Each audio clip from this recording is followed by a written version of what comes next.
Welcome, Carlos, Thank for you. my Career Journey podcast. I started it about a year ago, and the purpose behind it is to bring the stories of different people and show how their career has shaped over time. And now I'm focusing on the web developer, so you're perfect person to show the journey. So let me welcome Carlos. Carlos started his career as a Genie member of Apple team, Correct, yes.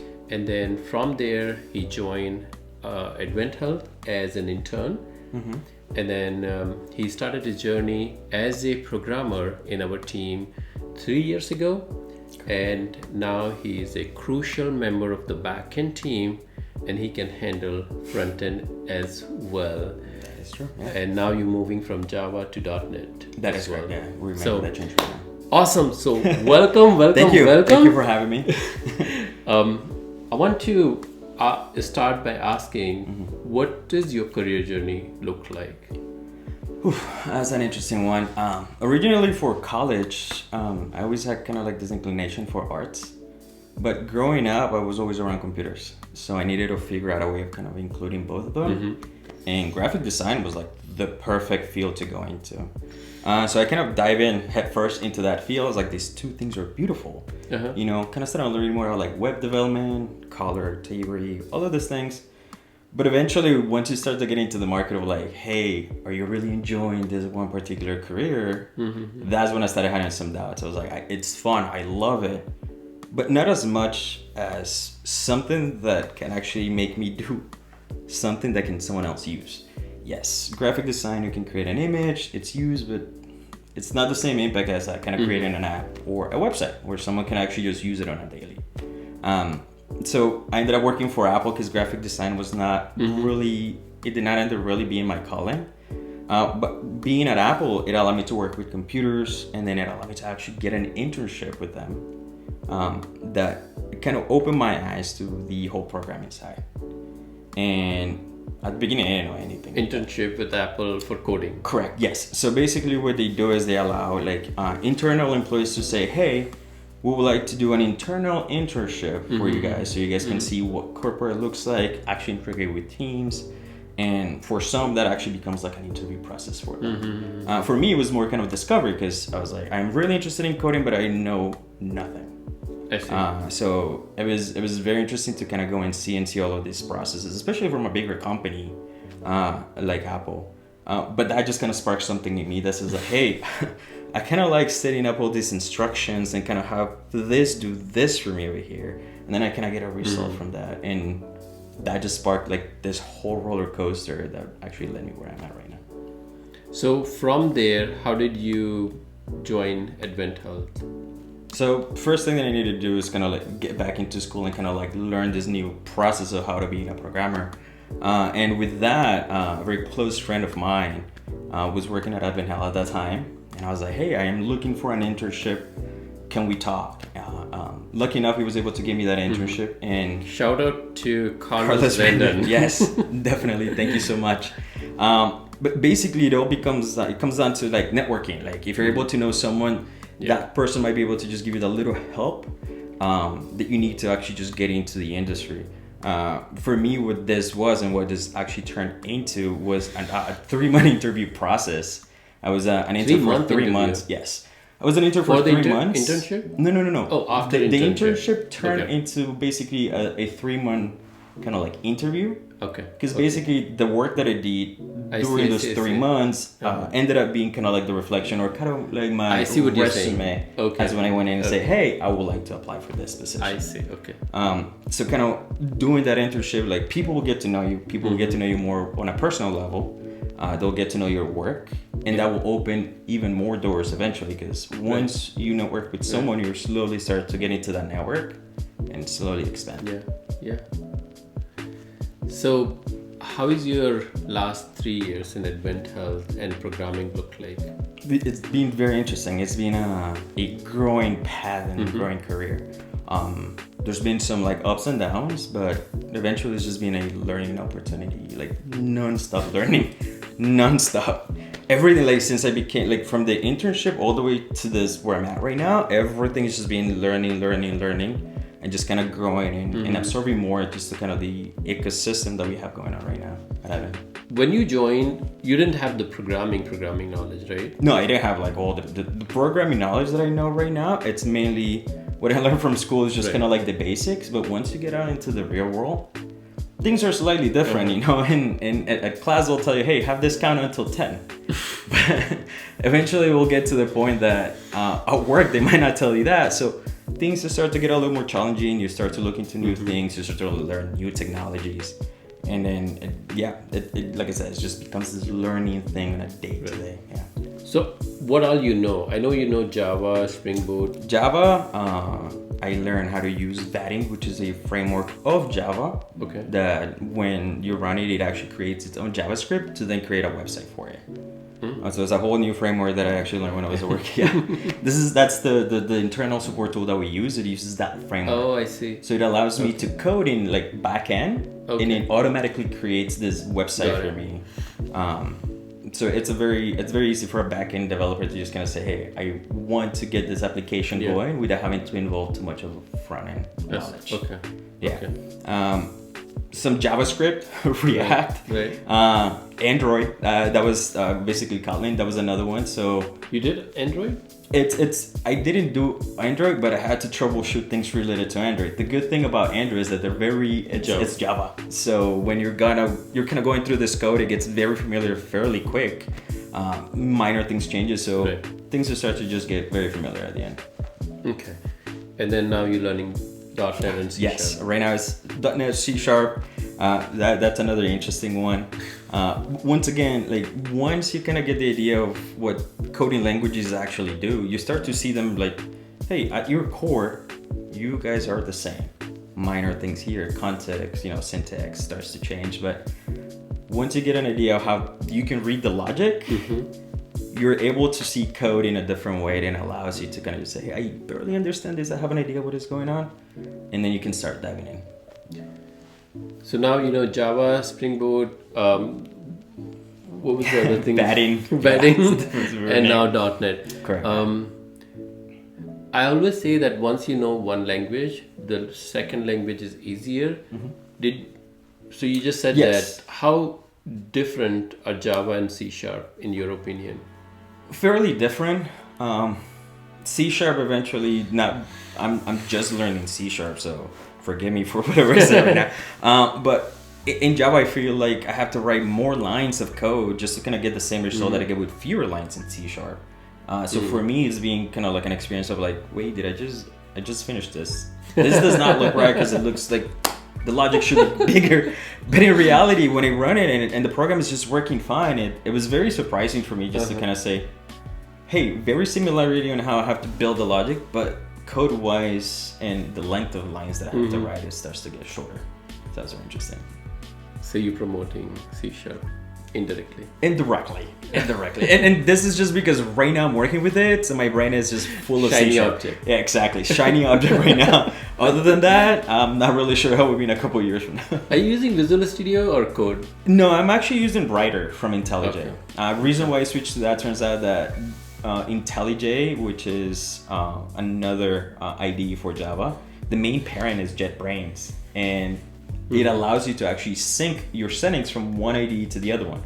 So it does? Yes. So it was easier for me to just say, hey, I'm going to use a new IDE, but with all my custom settings that I already had before. Okay. So the adoption of switching to a new program wasn't really kind of like, oh my God, I got to spend a couple of days learning it. I don't know how it does all the debugging and everything, but I think if you do Visual Studio, full-fledged Visual, that's a slightly different experience. So I don't know if you will try it. I mean, the only thing is like we have Macs, so it works on Mac. Yeah, there's Visual Studio for Mac. Yeah.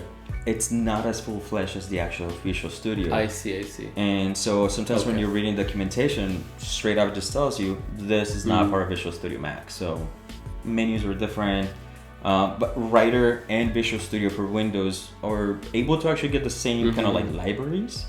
So that allows me to just say, hey, I can get the same library for what I need rather than having to use the other Visual Studio for Mac that does not. Okay. So I want to ask you, you've been here for 3 years. You started when you have no idea with the programming and all logic, and now 3 years you single-handedly handling couple of tools like support tools, right? Correct. And so I'm sure there are a lot of things that you have learned, a lot of different things that you have done. So work brought you some knowledge. You probably have done your own things. So what did learning look like? Like how, if you have to highlight a couple of things for last 3 years from the learning perspective, what are those and how did you kind of go after them? So reading documentation is a huge thing. I mean, it's better to get the information from the people that created what you're working with than from anywhere else. But besides that, there's tons of communities where, like, you know, you can read the documentation from Microsoft, but the problem is still slightly different, or it's just one minor thing that they're not talking about. So going out there and actually doing the research and having conversations with different developers and everything might not get you the solution, but it may get you into the right path. And like, as long as you keep continuing and going into the right path, you eventually will land into the solution. Okay. But ideally is always, you know, ask those questions. You know, learn, figure it out why that needs to happen and how you can get it done. Okay. So when you started learning Java or that other thing or React, C# or Backend, yeah. Backend, I will remember that now. So there probably the initial couple of months when you just start learning. Correct. And then there are a couple of months or years when you're mastering it. So I want to ask you first, when you start learning something new, what's your steps? What's your process? Usually I try to duplicate a project. You know what I mean? So it's like, let's say we're learning something new. It's like, how can I manually reproduce this, you know? Give me an example. So for example, what we're doing right now with C#, you know, didn't know how to do C#, you know, trying to learn the context. Sometimes reading it works out. Once for me, writing it, like actually start writing code and kind of creating like a hello world kind of like application, right? Gets me going. Like, cool, like I understand this concept. Okay, let me add another concept. Like, how about if I add a different type of response, or I don't say hello world, but I have it do some logic and add my age, you know? So that small process of like, let me just physically do something first, gives me that confidence to say, I understand this particular process now. Yeah. I can then start adding to that. So same project, new project. Correct. Yeah. Just add more. Correct. I just start adding more. So grab whatever project you're working on. If you're working on something, just get really comfortable with that particular part. Because once you understand how this works, how the code works with this, you can then add in a little bit more on top, or use the same kind of like analogies and thought process that you put into this one, right? To then do it over here in this one. Okay. And how do you bring the structure? Meaning, you done 2 things and then you know that there are at least 30-50 more things. So that's a little complicated because like it's sometimes you do have to do a lot of like physical changing code manually. But for example, this example actually I can give you would be when I did Spring Boot. It was a significant jump on versions. So there were a lot of annotations that would change or that were, you know, old and they were out of circulation. So basically what ended up happening is I had to go in and replace, using the IDE, they do have an option to say, hey, find and replace. So for example, if I needed to do a particular change that involved 30 different items to be the same thing, I will first do one, make sure that one's working. Once I validated that one was working, then I was able to say, hey, highlight everything that says this and replace it for this. Okay. And that allowed me to then do all of them. But first, I got one down. Once I got that one down, it was done. Okay. And then do you create kind of table of content or kind of curriculum that this is what I will follow? I will learn functions, then variables. It's now in my head, but it mainly starts with kind of like, how can I get that hello world going first? So like, hey, how can I get words first? And then once I figure out how to get words out, then I can just be like, hey, how can I get numbers out? Okay, now I got numbers. How can I do both of them without an error? How can I do a date now? How can I do date, number, and text? Nice. So like once you start kind of, that just gets the ball rolling, and you're like, cool. And it also gives you a little bit of confidence of saying, hey, I understand this. Now I can learn a little bit more. Because if you jump into something really complicated but you don't understand kind of like the basics, it kind of throws you off. But like, yeah, the top of my head is like, hey, just start with the basics. You understand the basics? Cool, let's move into something a little bit more harder. Okay, cool. We got to a point where like now we're really understanding the code that we're seeing everywhere online or reading the documentation. Cool. Now we can make the big jump to what we're working on. Yeah. Last question on this. Sure. There are so much videos and courses and free stuff are available. How do you pick which one to follow? It's really hard. Yeah, Because I mean, at the end of the day, there's so many different ways you can tackle the same problem. Yeah. And the best way to actually do it is, and I learned this from Scott Russell, it's the rule of threes. Like when you you have a problem right in front of you, don't just go like, cool, I found the solution. It's like, you need to come up with 3 solutions minimum. That means that like you find your first solution. Yep. And you're like, all right, let me see another way of actually doing this, and let me find a third way of actually doing this. Well, eventually you'll find out is that all 3 of them work, but one of them gives you a little bit more headaches in the future than the other ones will. It takes longer to actually resolve the issue, but it takes no issues for the future. So you get to discover all those 3 different areas before you apply anything. Okay. Yeah.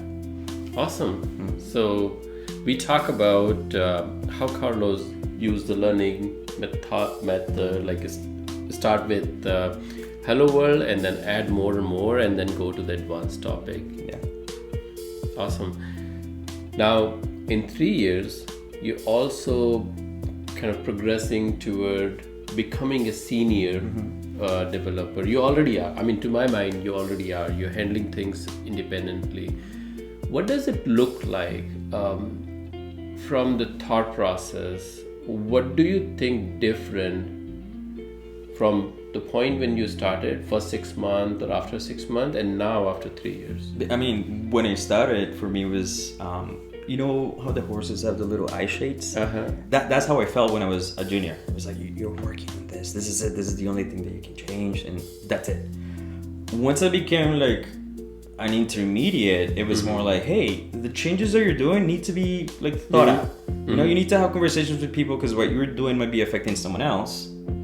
And like, if you don't have those conversations, it's going to cause a problem. So from junior, it was like, hey, I'm going to fix this, and it's fixed. I'm walking away. Right. So intermediate is more when kind of like, hey, the problem's a little bit bigger, and it's not affecting your team. It's affecting a couple more teams. The discussions are bigger. So it's more like, hey, if I make this change, how are you going to be affected?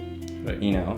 And then now that I'm kind of like in the process to kind of go into senior is grabbing all of those and then adding like, hey, now we're talking about the technology and what could be implemented. Like, it's not as simple as saying like, hey, I'm going to make this change.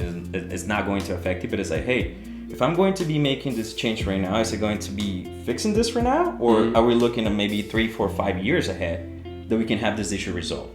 What technologies can we use right now to make sure that in the future, this is all like, it's set up for us in a good way? So there's more thought processes behind just, we're all being affected. It's more like, hey, you're being affected, we're being affected. Yeah.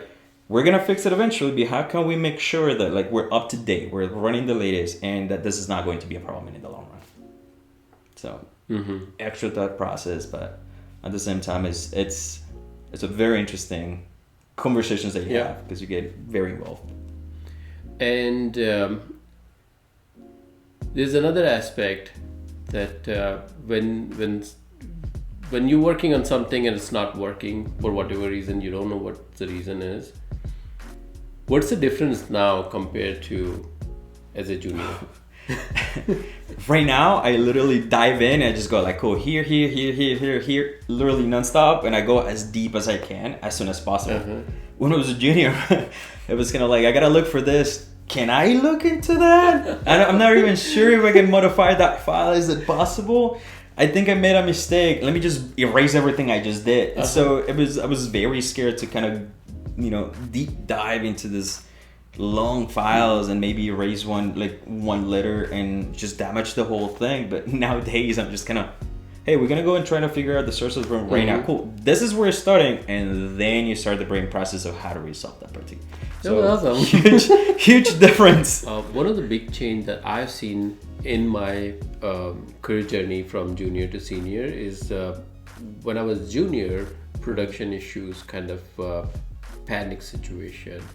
Now I can stay calm and go methodic that it was working yesterday, why it's not working, what changed. And I can stay calm and figure out the troubleshooting stuff. Did you see the change? Yes.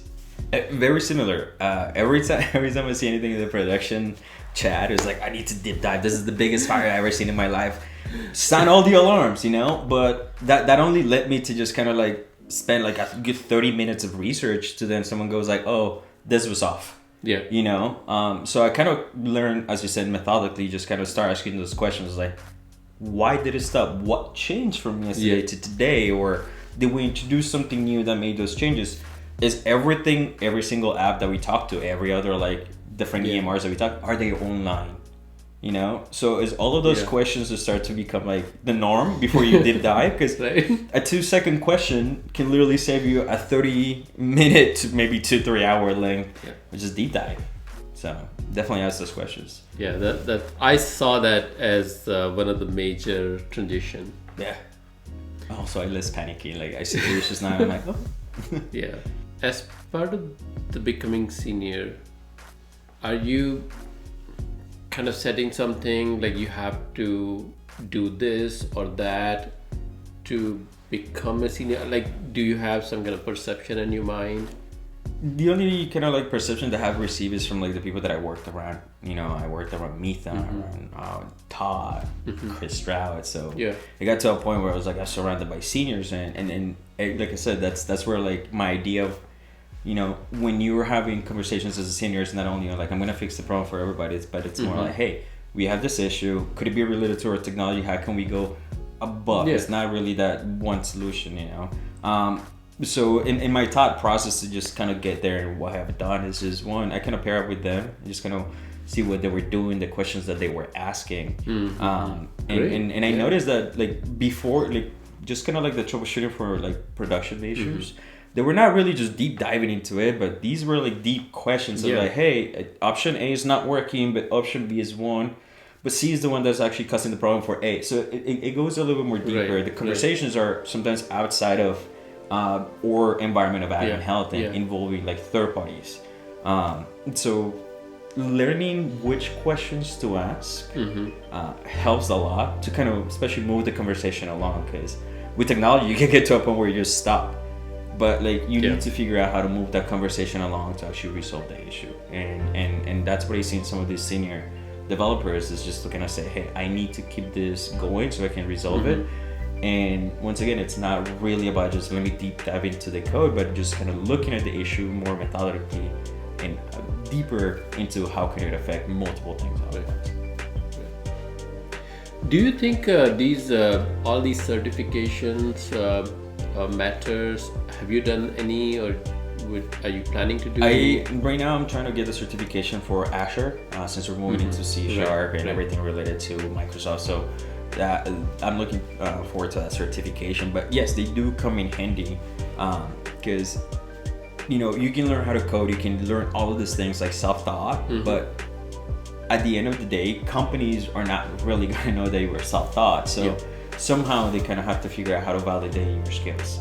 And you know, having a certification that could be, you know, a couple $100 and land you a very good job, it's kind of worth it, you know. So, and the good thing is that the certifications stay with you; they're not part of the company. It's you, so it's skills that you're gaining, and on top of that, they're being validated by the person who created those skills. You know what I mean? So, good to have, but just make sure that they're kind of like about what you're working about. You don't want to have a certification for Apple, but you're working related stuff with Microsoft. Like, unless you're actually trying to get a job with Apple, then yes. But you just gotta be conscious of the certifications that you get. and most company would reimburse. Like our company, Correct, yes. AdventHealth will reimburse. Yes, because they see it as as your Yeah. growth, and let's be honest, it is your growth. If you're trying to get certified in something, it's saying, hey, I want to learn and actually be really good and efficient at this, and they can certify me. AdventHealth will see as like, hey, that is your career growth. We can go ahead and help you with that. So now Azure has so many certification. Which one you plan to do? How you kind of map out how many you will do? So in right now, because we're going to be introducing new Azure services and everything, first one will be that Azure certification, so I can get an idea of what we're looking at and what we're working with. The other one that I'm looking to get is the Okta certification, because we work a lot with the Okta as an identity provider that helps with logging. But they have certifications that kind of gets to a point where like, hey, you are like proficient enough into all of the Okta settings and everything that we think you're going to be a certified developer for us. So you getting that certification is also kind of one thing that says, hey, you're really good at understanding how Okta works. That could be something that we can use in the future, or someone can hire you just straight up say, hey, we hire you because of your certification, because we need someone that's an expert in that. What would be your steps to do that certification? Like, I know you're busy. I know there's so many things going on, so you will have to find time. Correct. You will have to find curriculum. You have to, I mean, there are multiple things. So how would you decide the steps and time frame? So the time frame is the most difficult part. Right. Because you have to kind of look for the time that sometimes you don't have during the week. Yeah. So one of the things that I kind of did is Microsoft has this kind of like little AI that allows you to book focus time. So it automatically just books it for you. So now I have chunks of 2 hours where I can just basically say, hey, I am busy.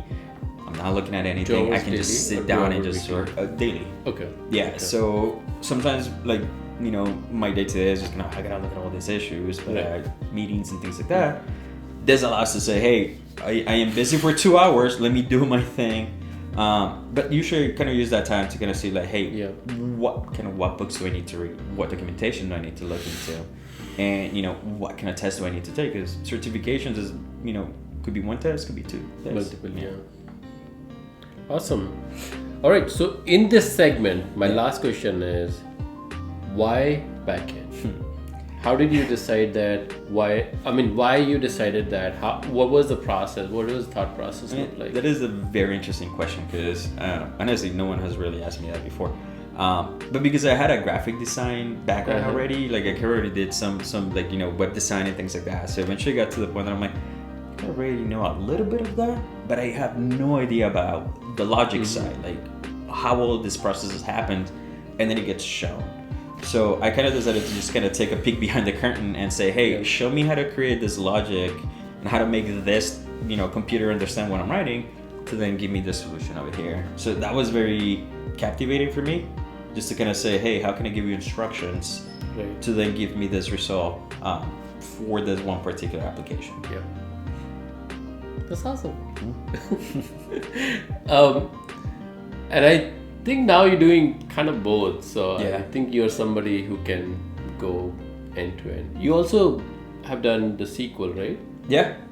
Okay. Yeah, I mean, it's not certified in SQL, bro, but it's one of those things like with your day to day, you kind of have, that's another language that you might have to learn in order to just kind of do your job, mainly in the back end, because there's a lot of queries that you might have to kind of read, create, all of that. I was really good with SQL. Really? Like, Awesome. I was really good with SQL. I was really good with C#. No way. I know, right? What happened? Come on, man. We need I you. become a manager. There he goes. That was the problem. You jumped to manager and it's like, all right, I don't need the skills anymore. Yeah, that was a stepping stone, right? You use that as a stepping stone to become a manager, and then once you manage it. That's it. That's all you needed. In fact, when I was manager, I was still doing some touch with the coding. Because I seen, but with the senior manager, with this. I have seen code where I'm like, Vinny, why is this? It's all code, but like I seen like. Oh, you've seen my name? Yeah, that's what I was like. For a second, I was like, all right, I feel like everybody has touched this code at this point. But yeah, I seen your name. It's pretty interesting. It was kind of funny because it was like, what is he doing here? So I was talking to someone this morning. His name is Craig. and he's helping me with the course creation.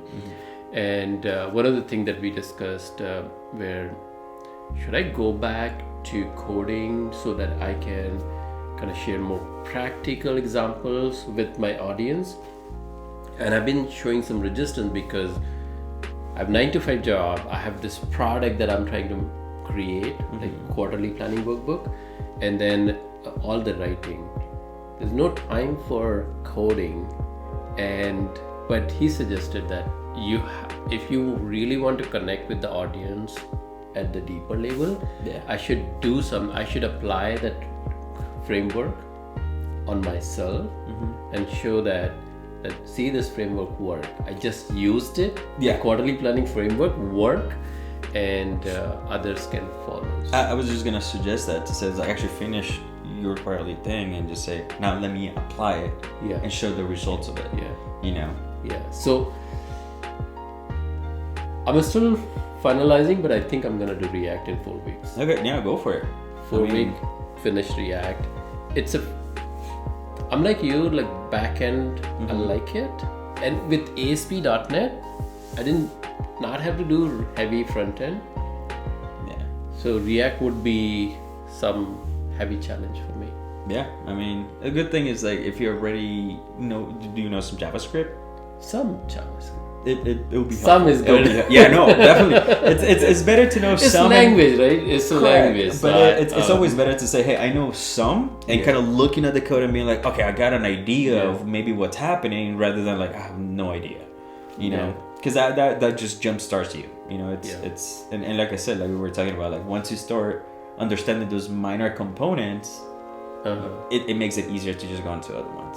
I know enough to be dangerous. Like when I was doing jQuery was something big, so I could use it, I could customize it, I could kind of borrow as in some other code and kind of tweak to my need. So up to that point. All right, so with that, we're gonna move to the next segment, where we will talk about how your typical week and kind of weekend look like. Weeks are interesting because sometimes there are releases, sometimes there's like production issues that your day can just like end up being 6:30 and 7 p.m.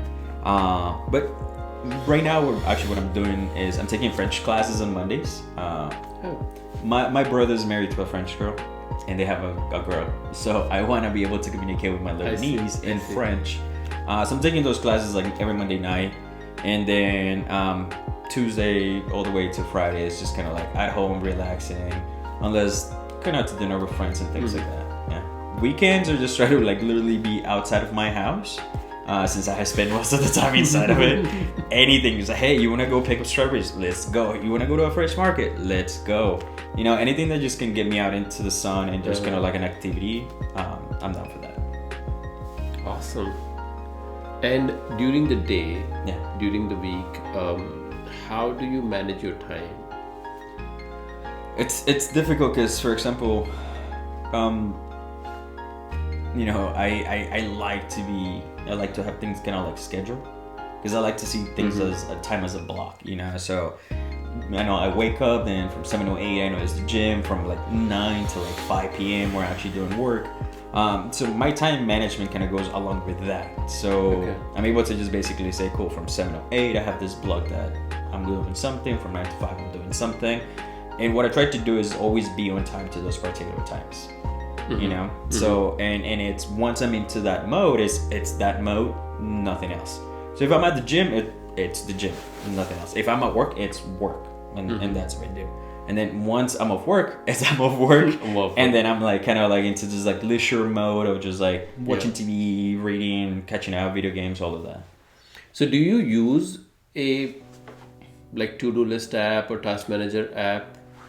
I tried to. I used to do a to-do list, but given the nature of our work being so dynamic, sometimes those to-do lists became like, hey, they're double the size, and then next thing you know, they're all done, but did nothing for a couple days, and I will forget that I had the application to actually keep track of that. So it became even for your personal tasks. Yeah, right? Even for my personal tasks, it will be just one of those things that is like, hey, I have this list of things that I want to do, and then I will completely forget that I have it, and then just do something completely different. So do you write on a paper then? Yes, I have a notebook next to like in my desk. Everything. Okay. So that's it's your system. Correct. I try to write everything mainly because like once again the nature of our work is so dynamic that I could be just writing information down and then we switch topics because I'm on another meeting. You know, like a meeting could end at 4:30 and we're talking about what colors are we going to use for this, but then the next meeting is related what messages are we going to send. Yeah. So I might forget what colors we were talking about in favor of the new meeting now. So I will try to write down that information to make sure that like I keep track of everything. So basically what you're saying, and interesting, this is exact same topic that I posted today. Like how much note-taking is important for a web developer. I mean, a lot. And most of the time and most of the tickets that I kind of work on, they start as conversations with someone else. Right. You know, they're like, hey, this is not working. You know, but it's like, okay, what's not working about it? Is it anything in particular that's not working about it? Is it the whole thing? So once they start describing these things, you kind of have to write them down because you're eventually going to use that as your troubleshooting guide. Yeah. You know? And it's kind of like the same thing if you're in a meeting, you're trying to discuss something. Like you want to make sure that the ideas that are being shared, you remember them, you know? So next time you're having that conversation, you can go back to them. So for me, especially note-taking is like super important. I think like in the past 3 years, I've gone to like, I don't know, a good 10 notebooks.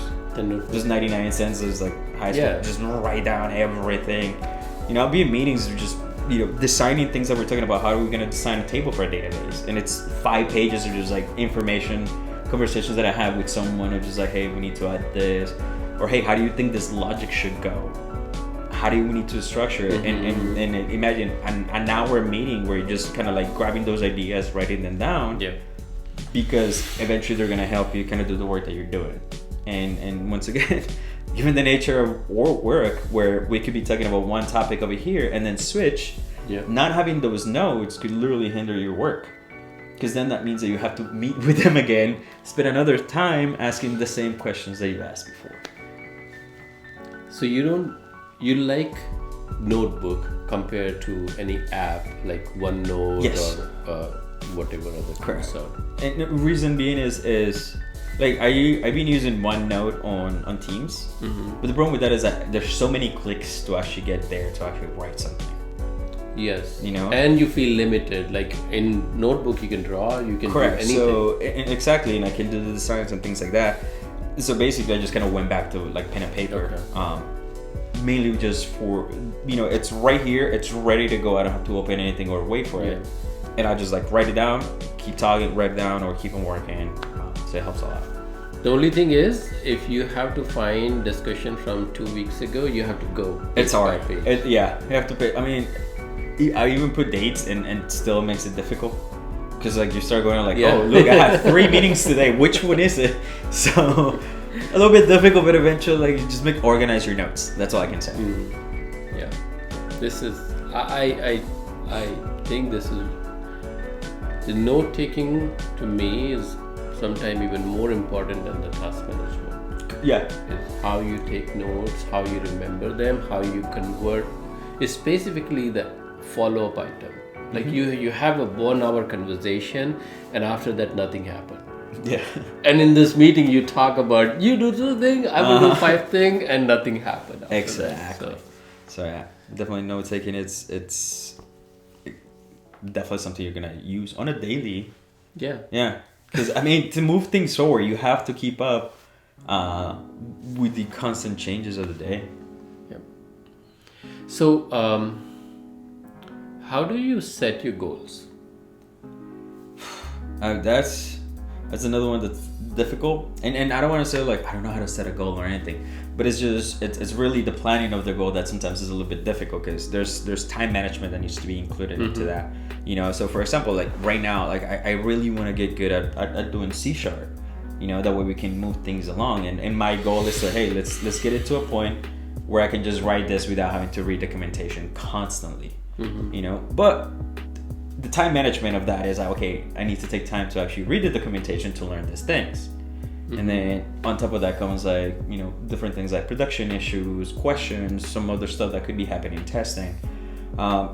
So when I set my goal, I try to be really hard on like, hey, you're going to get these 2 hours and it's just for this. because I have to be ambitious. If I'm not ambitious about that particular goal, that all those other things are just gonna eat it away and it's going to prolong it. You know what I mean? So let's say my goal is gonna be in 3 weeks, I'm gonna be really good at this. And if I don't pay attention to that, it's not gonna be 3 weeks, it's probably gonna be 3 months. Because the time management, I didn't pay attention to the time management, so I didn't actually did the 2 hours. So now I'm behind 2 hours, and it becomes this snowball effect. So whenever I'm setting my goals, I'm like, hey, I am aiming for this, but what do I need to do to make sure that I can achieve this? You know, so I try to kind of set that, you know, I don't want to pave the road, but at least put some, you know, stepping stones to make it easier to actually get there. And what kind of goals do you have at this moment? Right now, be very efficient with C#. Definitely get more fluent with French. Because my niece talks like there's no tomorrow, and still I don't understand her. And just kind of participate more in these conversations I would have with some of the seniors about like the newest technologies, and that's just for me to absorb. So my goal in that is to absorb that information, not really to put my voice out there, but just be part, so I can learn from that. You know. Okay. How about 1 year, 3 year, 5 year, 10 years type goals? Definitely at that point we're looking about senior or lead, and right now I'm in the process just kind of getting those goals for like senior. You know, that way like once I get to like a senior level, it's like, hey, like basically what like I'm doing right now, like I'm an intermediate, but like I've been working up those steps towards senior. So by the time that I get to senior, it's like, hey, I already know how to do some of those steps. Now I can focus on how to do lead. Right. And then can slowly go that. So hopefully for maybe next 2-3 years, senior lead, that's definitely a main goal. So I actually created a course, email course on just this. But I wanted to ask you, in your method, how are you identifying that what are the 10 things that you need to do to become a senior? Other than opportunity, of course. Yeah, no, I mean, the opportunity is like number one, but it's observing like the work that the seniors are doing, you know? So for example, like I see Meet the Meet is having a lot of discussions of, you know, hey, if we're going to be given this type of response from our server, what does that mean to the application? I can just basically say, hey, it's okay. You know, but sometimes it's like, I don't want to tell you that it's okay when there's items missing or things are not working properly. And you're still getting something, but it's just not complete. So understanding that, kind of like getting like, oh, okay, so it's beyond this, and why is the reason, and how can we pass that information to the apps? So instead of just saying, hey, I got a good response, but it's like missing items, I can clearly tell them, hey, it's going to be this type of response because you are missing items. So basically observing the peers, seniors, leaders, and trying to find what the gap is, what they do. Correct. Yeah. You can start learning. Yeah, because I mean, and start doing. One of the things that also kind of like I learned is that these different like junior, intermediate, and senior are per company, so the structures are different. Absolutely. You know what I mean? So maybe the work that I'm doing as an intermediate right now could be considered junior somewhere else. You know, or it could be considered senior lead. Startup.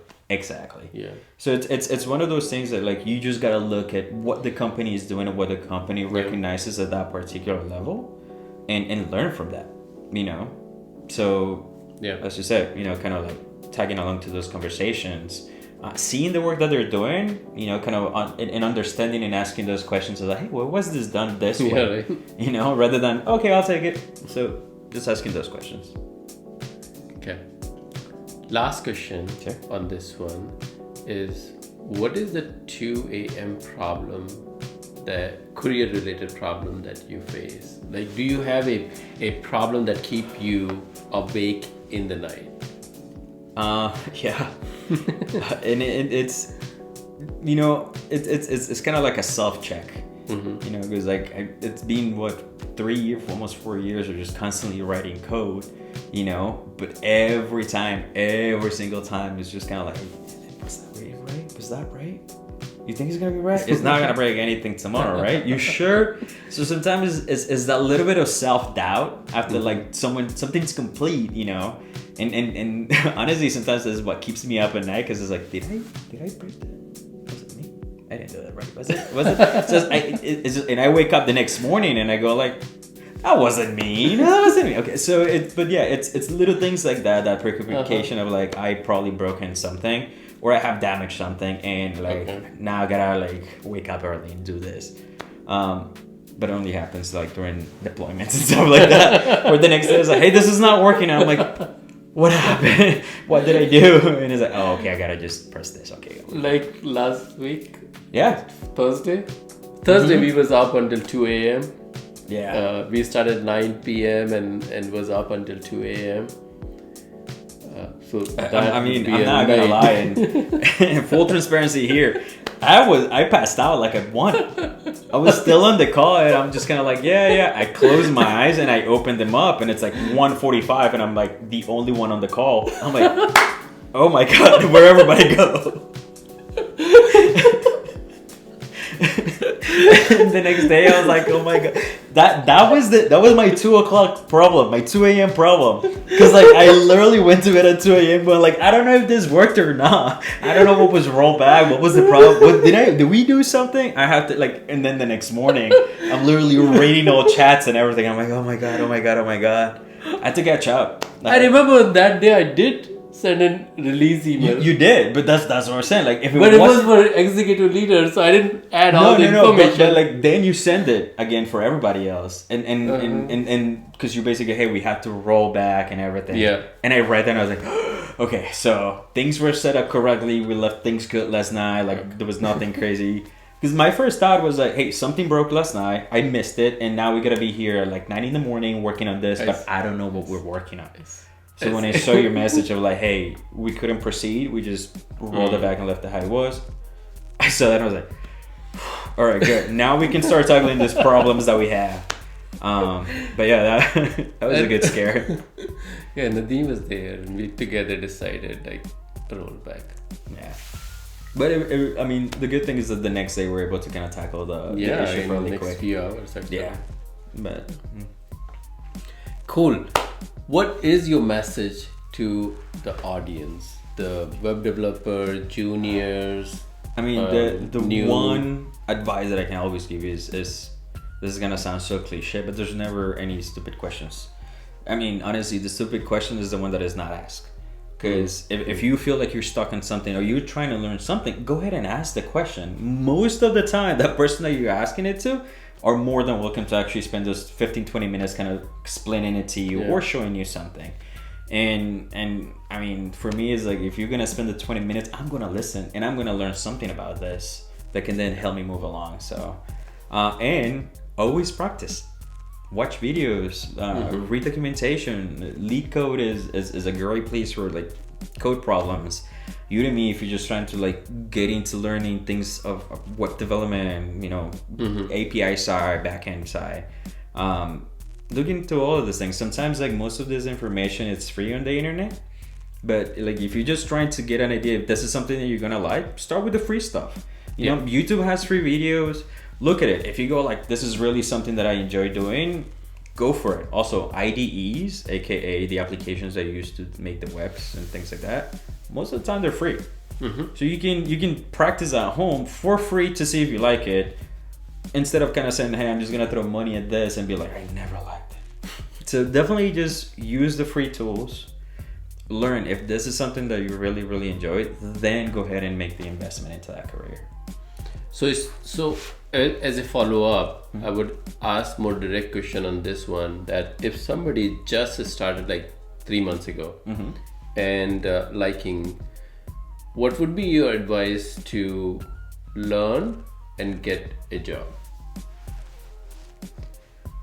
As it learn as in languages? Yeah.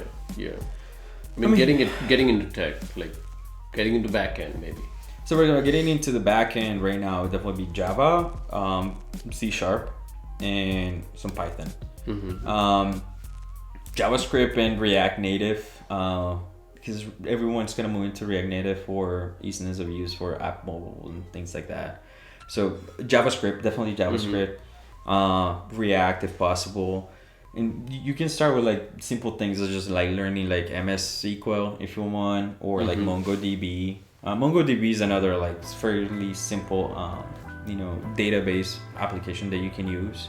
But if you're basically trying to say, hey, I want to kind of do all three things, you can basically just do Node, React, and MongoDB, and just kind of create a tiny app. That you can use to just like practice and stuff like that. And then and from then on, I mean, like once you create, like if you're able to understand those three things and kind of create your own little app, it just that turns into your portfolio to actually show someone else. Like it's kind of crazy because as a graphic designer, the first thing in the interviews is like, can I see your portfolio? And what I see now from people that tell me that they're going to interviews is like, can I look at your GitHub? And it's like looking at projects that someone has worked on, describing. So it's becoming this thing. So if you're able to slowly start creating little projects, you don't have to be big. You can just create one app that does one thing. That's it.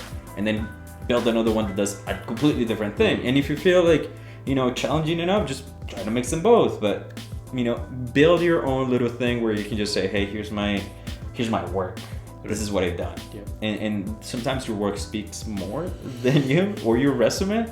And that can definitely help you out. And then if somebody's like just started, got a job, and now trying to figure out how I'm gonna kind of move into this career next 3-5 years, what would be your advice to that person? Kind of like tag along someone that's a little bit higher than you. And ask those questions. Like not the questions about how do you do this, but more of kind of like, why was that decision taken? Perfect. Because you're trying to understand. Like if I tell, hey, we're gonna use red. All right, we'll use red. But the question should be like, why do we pick red? Is there anything in particular why we're using red?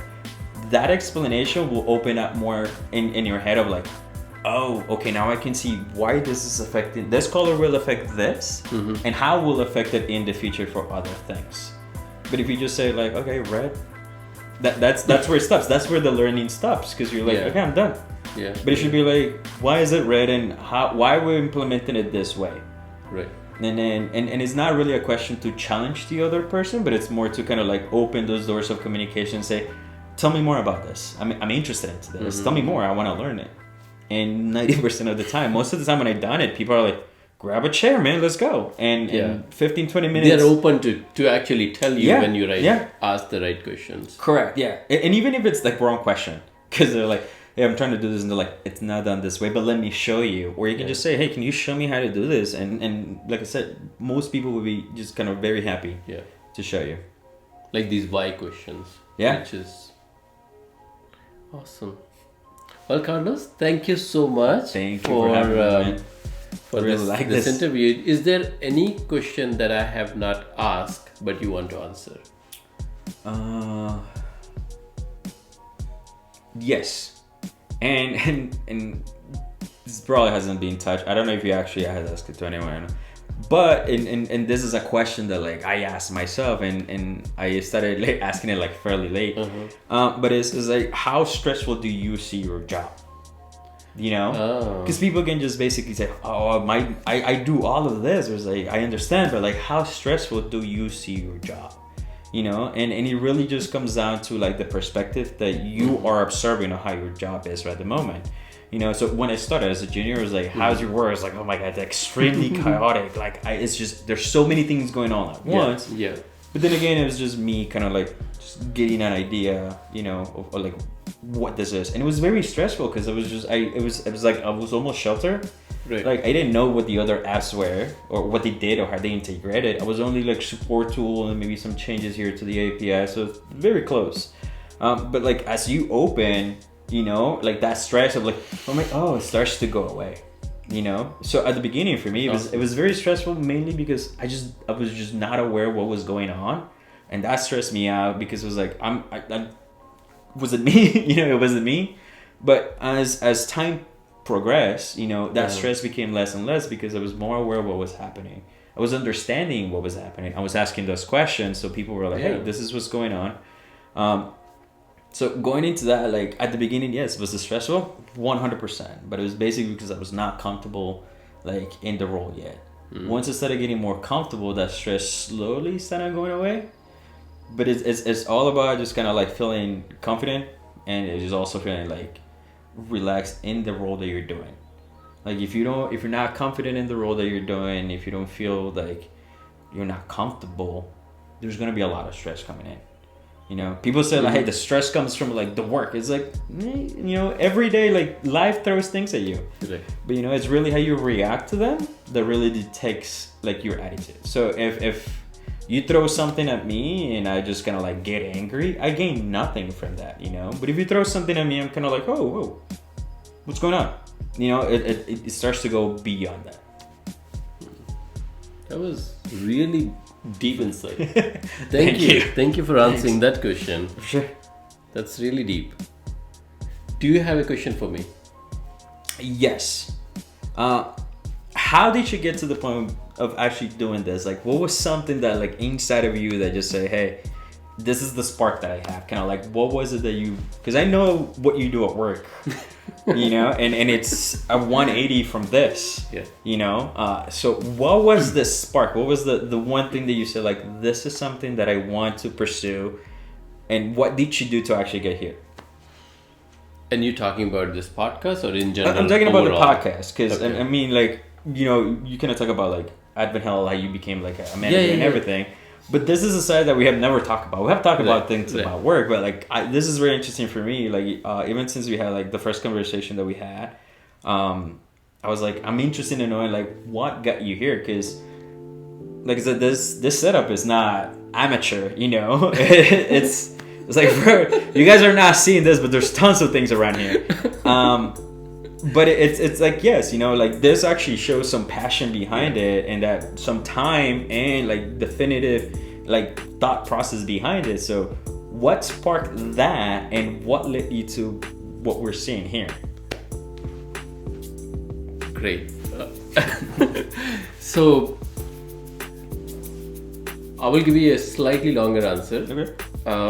When I was in high school, I got into a essay competition, and magically I won it, like gold medal.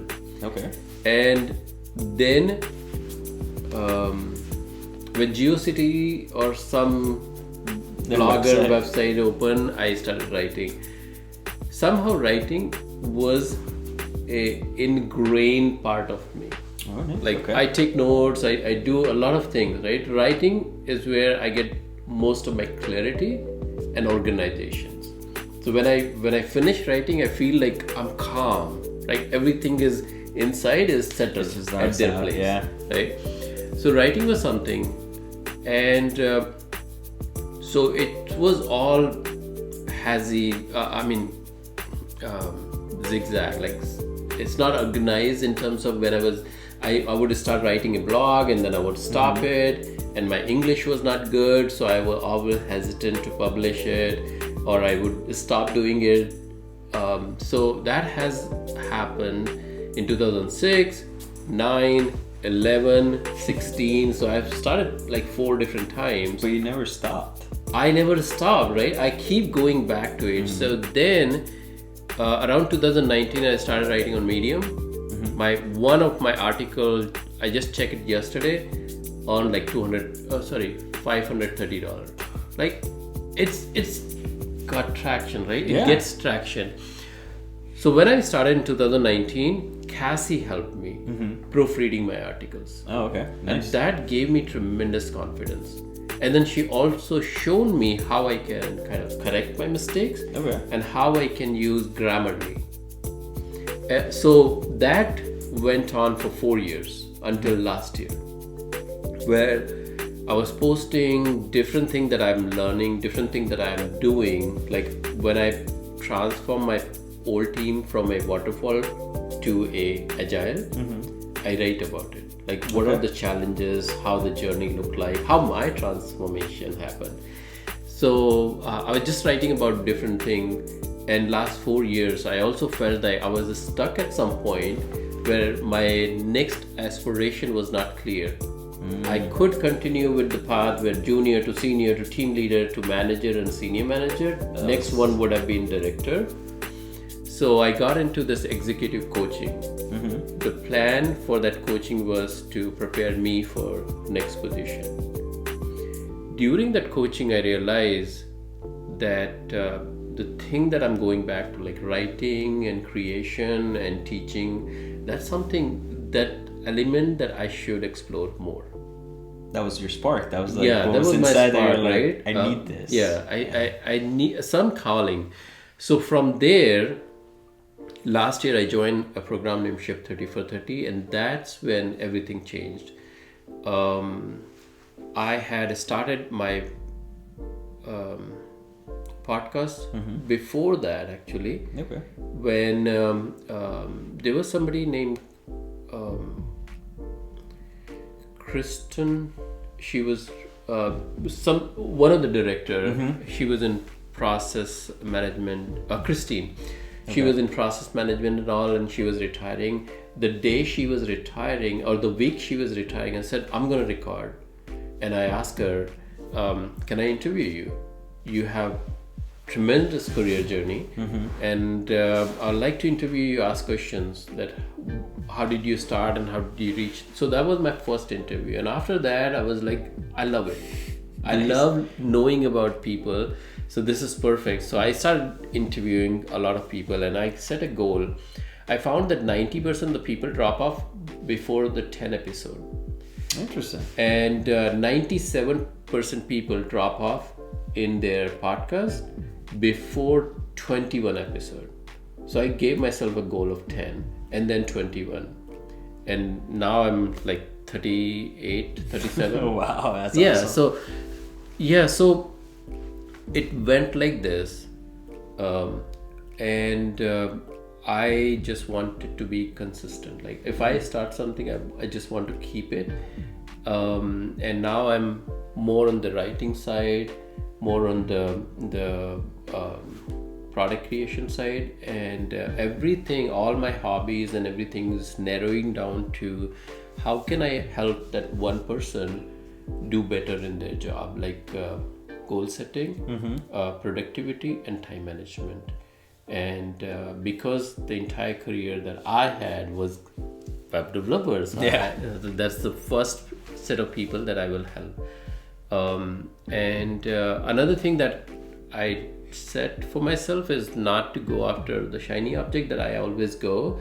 So I decided I will use my phone until I'm done with 20 episode or 21 episode. I will not buy a fancy camera or this and that, because those things can hold you back if you just focus on tools. And also I'm still using phone.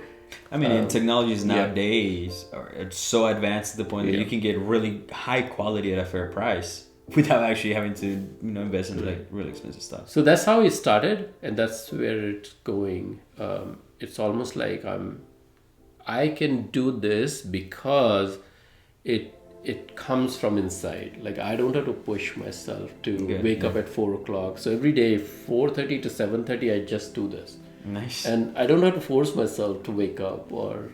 I mean, no, like you can tell that that is passion. Because let's be honest, who the hell is gonna wake up at 4:30 and go like, now I gotta do this? No one, like unless there's passion behind it, where you're like you're waking up and going like, this is no bother to me. Yeah. So you can clearly show and tell that you have this passion. I mean, look at your setup, man. Well, thank you so much, Carlos. Thank you for having me, man. For this interview. I think this interview will be useful for many people who want to really hope so, honestly. To the same journey that you have gone, your first step. So thank you. No, thank you. Appreciate this.